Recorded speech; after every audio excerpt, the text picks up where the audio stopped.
آج ذرا ایک مختلف مگر بہت تلخ موضوع پہ بات سن لیجئے۔ مختصر سی بات ہے، اسے میں طویل بھی کر سکتا تھا، لیکن طوالت میں بھی وہی تلخی رہے گی جو اختصار میں ہے۔ اب جب اس وقت میں آپ سے گفتگو کر رہا ہوں تو اب سے کوئی 20-25 منٹ پہلے میرے ایک بہت پرانے کرم فرما کا ٹیلی فون آیا۔ طبیعت پوچھنے کے بعد ادھر ادھر کی باتیں ہوتی رہیں۔ وہ کربلا قافلے لے کے جاتے ہیں اور دیگر زیارات پر بھی قافلے لے کے جاتے ہیں زائرین کے۔ میں ذاتی طور پر جانتا ہوں کہ ان کا اس مافیا سے کوئی تعلق نہیں ہے، اور جو لوگ صرف اپنی آخرت کی فکر میں یہ کام کرتے ہیں، ظاہر ہے پیسہ بھی کمایا جاتا ہے اس کے اندر، انہوں نے مجھے ان قافلے لے جانے والوں کے بارے میں جو انکشافات کیے اور جو باتیں بتائی، میرے رونگٹے کھڑے ہو گئے۔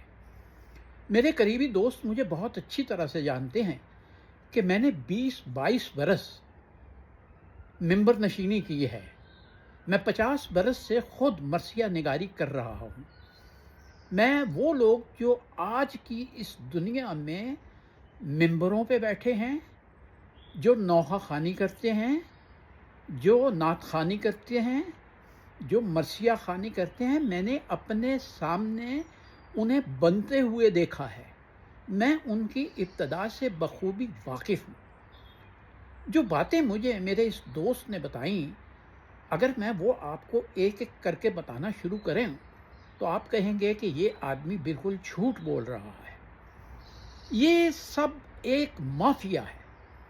خاص طور پر مکتب اہل بیت کے وہ لوگ جو زائرین کو کربلا لے کے جاتے ہیں، زائرین کو مشہد لے کے جاتے ہیں، جو زائرین کو ایسی ہی دوسری زیارات پہ لے کے جاتے ہیں، وہ کس طرح ان کا استحصال کرتے ہیں اور وہاں لے جا کر کس کس نام پہ انہیں لوٹتے ہیں، پریشانی ہوتی ہے۔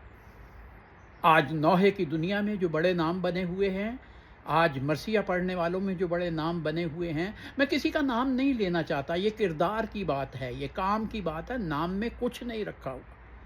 جب اس نے مجھے یہ بتایا کہ برطانیہ میں پاکستان سے آیا ہوا ایک مولوی، میں عالم دین نہیں کہہ رہا، مولوی ایک مجلس عزا کے 1200 پاؤنڈ لیتا ہے، تو میرے دل کی دھڑکن رکنے سے پہلے ایک لمحے کے لیے تیز ہوئی۔